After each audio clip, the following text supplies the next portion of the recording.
Hey, I'm Hunt, and this is Hunt on LSU, your channel for LSU Fighting Tiger football talk.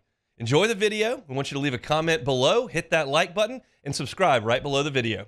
Enjoy. Blake Toppmeyer with Yahoo went through basically the big dogs in the SEC and talked about what the FPI, this objective computer measure, rates the SEC team's playoff chances, and then what he rates the SEC team's playoff chances. And I thought there were some interesting things. And I think to start in this segment, I want to say that all of this is great. Because in my opinion, there's a really good chance that when we get to November 1st, Halloween into November 1st, when LSU has that bye, and everybody's kind of played 7 or 8 games, it's my opinion, and this will be borne out and we'll be able to look at it, that there will probably be 6 or 7 SEC teams who believe they can get in the playoffs and compete for a national championship. And as I've said for years, like, that is a good thing.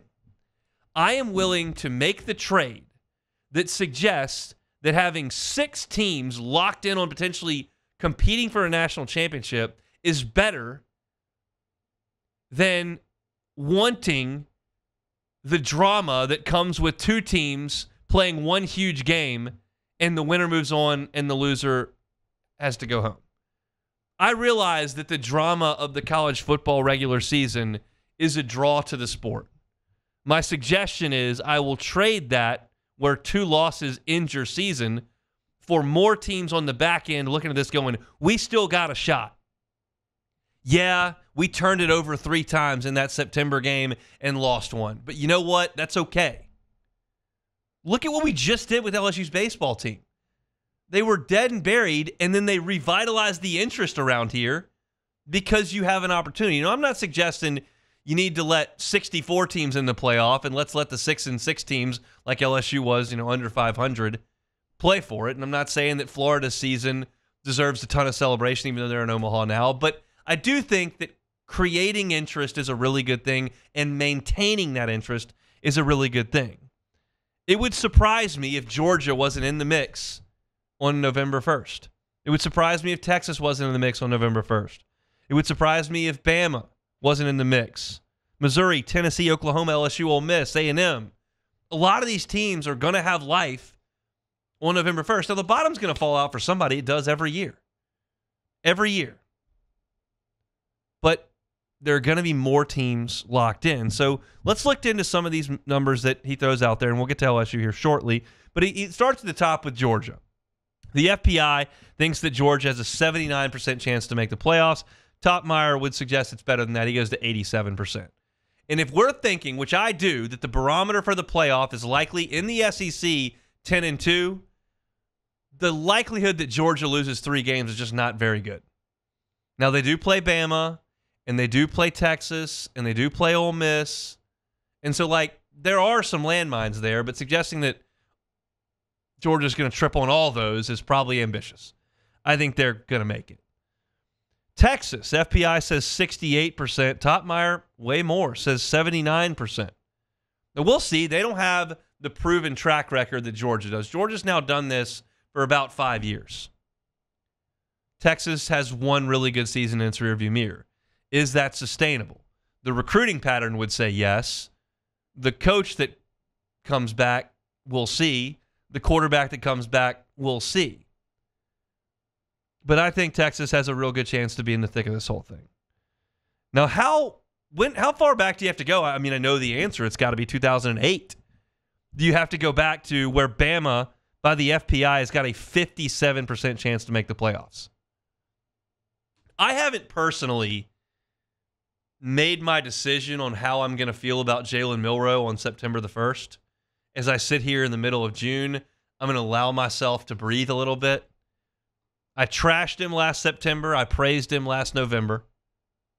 We'll see.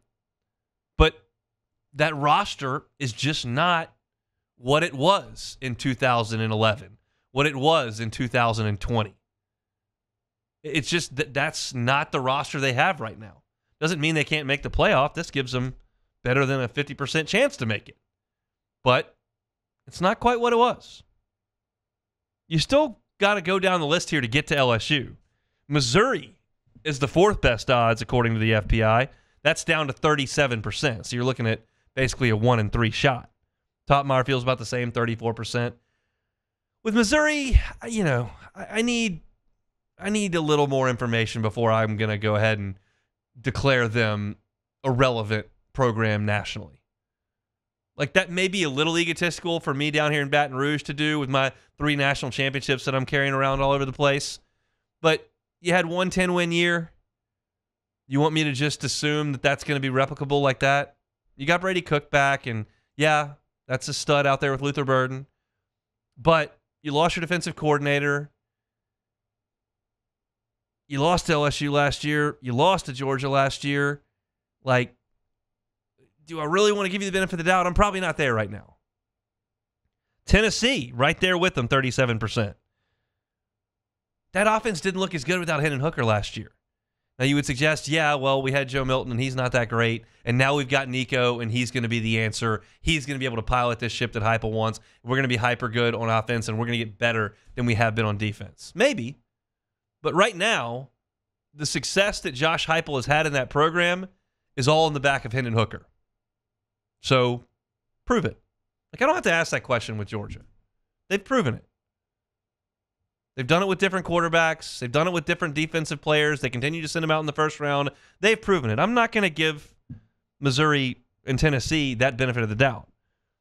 Then you get to Oklahoma in front of LSU. 36% is what the FPI says. And Blake Topmeyer only gives it 14%. You lost your quarterback.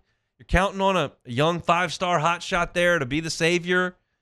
I do trust Brent Venables to put a good defense on the field. This is year 3 for him. I was so impressed with their defense in the Superdome against Joe Burrow and company. I realized they got torched for 40+, but they did a good job early in the game, as good as you could do against that team. There really wasn't anything you could do. I think Venables will eventually get a good defense there. Do we trust that offense to hum? That remains to be seen. And then you get to LSU, and by the way, we haven't gotten to Ole Miss yet. And that's something I want to talk about, but LSU, 25% chance to make it by the FPI. Topmeyer says a little bit better at 35%, and he gives his kind of reasoning behind that. He says the topometer, which is Blake's thoughts on it, assessment of LSU is similar to that of Tennessee. Good offense, questionable defense. They got 4 opponents that stand out: Southern Cal, Ole Miss, Bama, Oklahoma. Can they split against those 4? Well, only one of those is a road game. Southern Cal is not a road game. Ole Miss is at home and Oklahoma's at home. Oh, Bama's at home too. None of those are road games. That's interesting. So can you split against those 4, none on the road? Probably.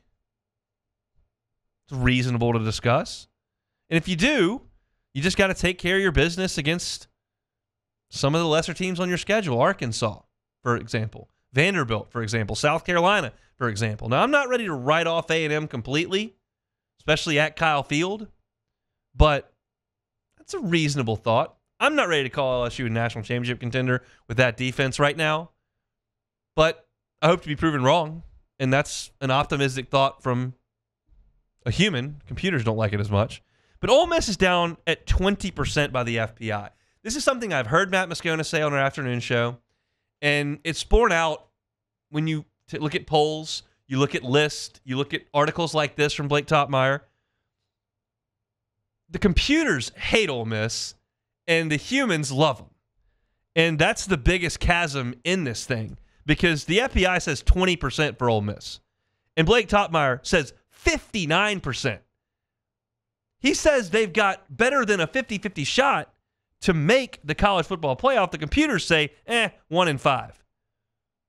And Blake says, I see 3 tough games at LSU versus Oklahoma versus Georgia. A trip to the swamp to face Florida, not a slam dunk, but if you split those 4, the Rebels ought to be in good shape. Yeah, I mean, Ole Miss doesn't play Bama. They don't play Texas. Their toughest road game is LSU, who they beat last year. But the humans love the portal aspect of this, and I don't think the computers do. Now, I personally like the Jackson Dart aspect of it. If we're just being objective about Ole Miss, I think he gives them a great chance. I think he's a really good quarterback, and you know how much I think of Lane Kiffin as a play caller. But I don't have any significant beef with this. I think the overarching themes, if we're just talking about here in Baton Rouge, Topmeyer thinks that LSU's got a 1-3 chance to make it. The computers say 1-4 chance to make it. I don't think that's completely unfair. But what I do think, and I almost know, is that there are going to be 6 or 7 teams that get through Halloween and go, we're still in this thing. And that has not been the case for years. I'm excited about that. Hey, thanks for watching Hunt on LSU. Before you get out of here, do us a couple of favors. Hit that like button, leave your comments below, and subscribe to the channel for all your Fighting Tiger football talk. See you next time.